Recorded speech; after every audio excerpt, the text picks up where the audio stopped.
walking 10 count. That's what that was that night when I had to follow Morgan Murphy. A standing walking 10 count? Dog, I asked Paulie Shaw. I told you this story, and we laughed about it. But, dog, now thinking about it, I should have done something. I went to the Comedy Store. I'm in the back. You weren't there.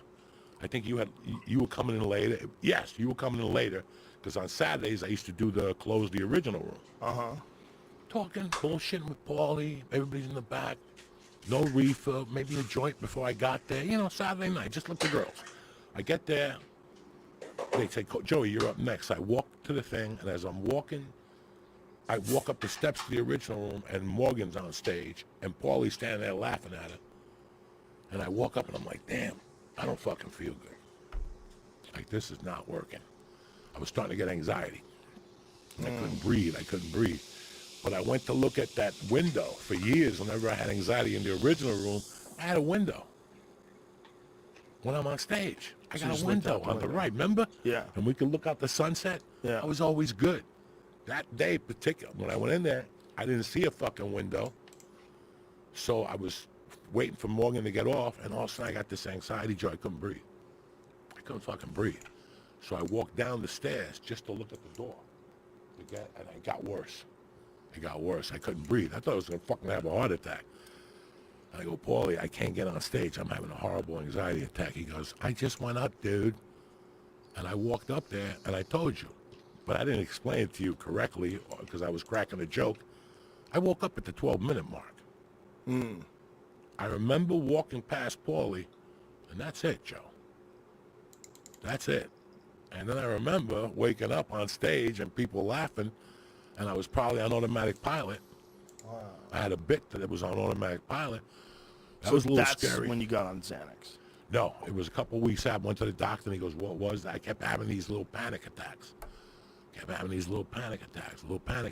I was okay. I wasn't going to go to a psychiatrist. We were working our asses off. We didn't know what the fuck was going on. So I started taking the Xanax. And it would help it a little bit. I would take it on the road if I went on a plane or something like that. But you got to remember. What does it do for you? You got to remember, too, it was, you're a walking contradiction. I'm talking about myself because you said it best. I'm eating 2,000 milligrams of THC and scaring the fuck out of myself, right? You're walking around fucking scaring. Then the Xanax, I would take the Xanax to calm me down off the anxiety.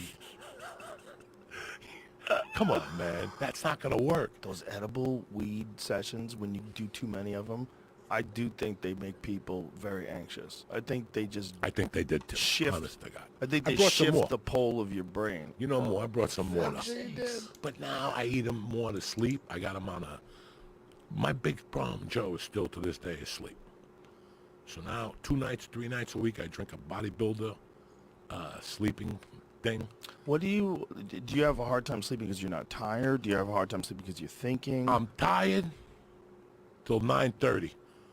And I look, come on, man. It's the comedy timing. I don't want to go to bed at 9:30. Yeah. Do you know?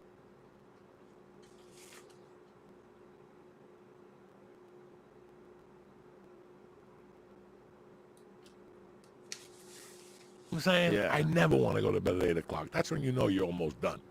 Yeah. You know, I want to bed at 8. Fuck you, man. Yeah. I'm not looking to stay up till 4, but I'm not going to bed at 9:30. So I'm tired about 9.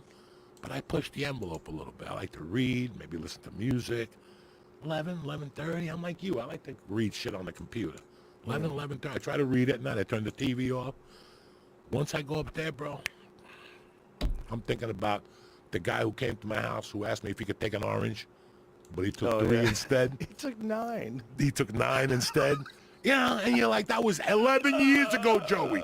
I think about the time I bombed in the original room following Dom Irera, like, does it matter?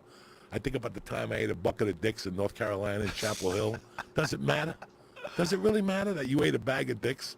You know, I think of stupid shit. Yeah. And I fall asleep eventually. I'll tell you what helped. Whoop. I got the Whoop watch to help me with recovery because I was lifting and going into jiu-jitsu and my back would hurt. So I want to figure out what kind of calories I could do, and I won't go over those. If I could do those 5 days a week, that's fine. But I can't go in there, burn 800 fucking calories in jiu-jitsu and expect to deadlift the next day. I don't have that. So I got the Whoop watch the Whoop watch put me on to sleep. It's helped me sleep better because I finally realized, oh, you slept 4 hours last night. No wonder you feel like shit. Right. So now I'm in contest with Whoop. So I got it up from 4.5 hours of sleep to 8 hours pretty much. Last night I only slept like 5 because of the flight. But I'm sleeping 8 hours now. That's great. Yeah, now I'm sleeping 11:30 to 8. Don't get me wrong. Once every 2 weeks, I have a little hiccup. I go upstairs, I think of something, I go back down, I smoke some pot, I read, and I go back up, and I'm all right. But when I was doing comedy, there was no sleep, Joe. Yeah. Do you want me to tell you why? Why? 8 cups of espresso a day. You know, everybody thought I would leave the store because I was going to do something bad. Do you know why I was leaving the store before midnight? Think. Why? Because Starbucks is open till midnight in Studio City. And God forbid I didn't catch my flat white before midnight. God forbid I didn't catch my grande flat white before midnight. And then I'll call you tomorrow and tell you how I didn't sleep last night. So you would drink coffee late into the... We would always have espresso after dinner. Yeah, no, now I have an espresso at 5 and I'm not sleeping. That's so weird. I could sleep right after having one. Oh, I loved it because in my world it takes you up. Yeah. So you catch it on the way down. I eat a chocolate something, I can't fucking sleep that night now. Really? I really focused on my sleep the last couple of years, you know, especially since I got this Whoop about 16, 17 months ago. That's what's really improved in my life is the sleep. And I've been taking naps too. If I go to jiu-jitsu, I do the blue belt class, I need a nap, Jack. I need a little nap from 5 to 6, you know. That's where I am.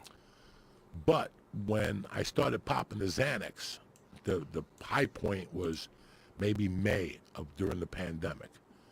Like I couldn't leave the house without popping the Xanax, and then when I get in the car, I'd pop another one. And it would stay in your system. Thank God I wasn't drinking. And what was that doing for you, though? Like, what's the feeling like? Calming me down. I can't take sleeping pills, and I can't take the strong Xanax. So I have to take the little footballs. But I was taking 8 to 10 of those motherfuckers a day. Jesus. And then when I landed in Jersey, what had happened was, you know how you and Tom had that conversation about my tolerance? Yeah. Okay. That tolerance, dog, I think, as you could tell, I think a lot about this shit. Yeah. You had a conversation with me a couple of years ago about your Romero getting punched in the face and his eye socket. And when he got into the green room, when the doctor saw him after the fight, his eye socket was healed. It was healing. Healing, okay. Yeah. I think about what you were talking about, my tolerance with the edibles and stuff. Now let's get back to early Joe Diaz. When I was a child, the doctor would have to come to my house 2 days in a row for years. They'd have to shoot me with penicillin on Monday and then come back on Tuesday and shoot me again because I would never take the penicillin. You know, I had a lot of problems with my throat as a kid and whatever, fucking tonsils and shit. So I was always in the hospital as a kid. I was a sickly kid till I was about 8.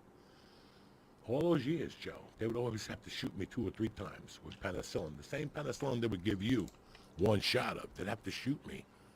So I don't know. So you've always had a high tolerance. Always. Interesting. Except for alcohol. And even alcohol. Because I could drink something with Jamie right now and I won't fall over. I don't want to do it. But that's what's always pissed me off about alcohol. That I could drink a few alcohol shots, feel okay, but then if I push the envelope, that's when I feel shitty. But my tolerance with alcohol and with cocaine and alcohol, shit. I could drink a case of Budweiser, you know, cans. So My friend Johnny, who had a coke problem, I always used to have to take him to the corner store, the liquor store, to get 40 ounces. Yeah. He would calm himself down with like a big malt liquor. Dog, I would drink He was always trying to like bring 22 himself beers, down. 22 beers, and it would calm you down. So when the Xanax finally, what I realized when I got to Jersey that year, I got to Jersey August 9th or something on your birth, August something. 2 days after I got to Jersey, I had something like a weird mild heart attack. My heart didn't stop pounding. And that was because the Xanax turned on me. I didn't realize that till I went to the knee surgery. And one of the assistants caught it because I couldn't sleep, and they tried to give me something to sleep, and the chick goes, you're withdrawing. Oh, from benzos. She goes, you're withdrawing naturally. That's why your heartbeat's going up. That's why you're fucked up. It's very dangerous for So then those. she told me you have to flip it. So I had to read a journal about this, about transitioning. You just can't quit. You can't quit Right. alcohol and you can't quit benzos. Yeah. There's that, you know, you could die. So what I had to do was take whatever I was eating, which was 8 of those things a day, and work myself backwards. How long did it take you? 6 months. Wow. Work myself backwards. Fucking tough to write, man. I'm sure. You know how it is with these fucking things. You got to dig deep and ask Yeah, a questions. book is a lot of soul searching too, I'd imagine. Yeah, no. While I was doing it, I was fucked up as hell. That's why I figured I'd do it then. You did it while you were getting off the benzos? Yeah, well, I just moved. I did the knee surgery. It was like 1,000 things. I didn't even know I was withdrawing, like I said, until I did the knee surgery, and something happened with my heart. And one of the doctors came in, and we started talking, and he kept looking at me weird. He was a Spanish dude. And he gave me his card, and I called him when I got out, and he goes, come see me. Something wasn't right that night. And he did a physical, and I went back to see him, blood, that type of shit, and he goes, everything was right, you know, everything was okay. I don't know, he put me on a heart monitor. And he goes, your heart's fine. I don't know what the fuck you're talking about. And his assistant said, are you still taking the Xanax? And I go, yeah. And she goes, that's what's going on with you. Look at the charts, Doc. He's been on them since 2012. And I go, no. I just been using them since the pandemic started. And that's when she goes, no, you got to stop withdrawing. I didn't even know. I just had a horrible fucking feeling. How long do you think it takes when you're on those things before you're addicted? 2 weeks, maybe. Really? Well, I would take them and then forget about them. I would put them in my top pocket and then go to the store and not take them. And then I would just wash them. There was a lot of times I would take them, I would bring it with me in case I got like a little fucking, you know. But Joe, the funny thing about this, if I tell you, this goes back to when I was a kid. In the simplest way. You ready for this? I was a little fucking fruitcake when I came from Cuba. You know I sucked the pacifier after I was 6? So after like I was 3, they took them away from you. But I'd hide them in strategic places. And whenever shit got dangerous, I'd go over suck and put it down, and then I'd fucking go back to what was going on here. So when I lived in 88th Street in New York City, my mom had a jukebox at the bar. So every week, the guy comes in and he gives you the old 45s. Is that what they're called? 45s? So I don't know what they were. They were all different types. Spanish music, you know, black music, rock music. My mother had a great taste in the jukebox. So I would have fucking boxes of singles. I lived on the 3rd floor. And if you go to 205 West 3, even today, you pull up to it, you'll see where I live, where I grew up right there on the 3rd floor, but you'll see that there's a parking garage there. They never really, it's like an old building. Now it's redone again. They did something. When we were kids, we played back there. So whenever I had anxiety, I would go upstairs to suck on the pacifier. I wasn't cool enough to put them on the street yet. Later in time, I would put them on the street and I would suck on them when I was playing basketball or something. If they called a foul on me and I would panic, I would go upstairs and I had a window that they couldn't see from below because it was the back of the building. So it was like an indentation and all our windows, you can't see that from there. So I would take those 45s and I would whip them. They're like fucking boomerangs. I would just sit there for 10 minutes and just whip them. And I'd hear people downstairs, what the fuck? Stop it, you fucking scumbag. What's going on? And then I run downstairs and all these kids would be holding on to their heads and shit. They're like, where'd you go? And I go, I went upstairs to go to the bathroom. You missed it. The crazy guys throwing records at us. Do you know how long I did that for, Doug? I did that for about a year. I threw records at those motherfuckers. I cut them. I did so many things to those kids. They never knew it was me. But back to it. That's how I started going upstairs to suck on the pacifier. So I always had something. You know what I'm saying? Like I always had my little. You wanted something to like help you out. I always had something to smoothen the humps and the bumps. I didn't know that shit existed.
That's funny.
That's easy.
Yeah, this is like a massive fuck up for me. Okay.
What?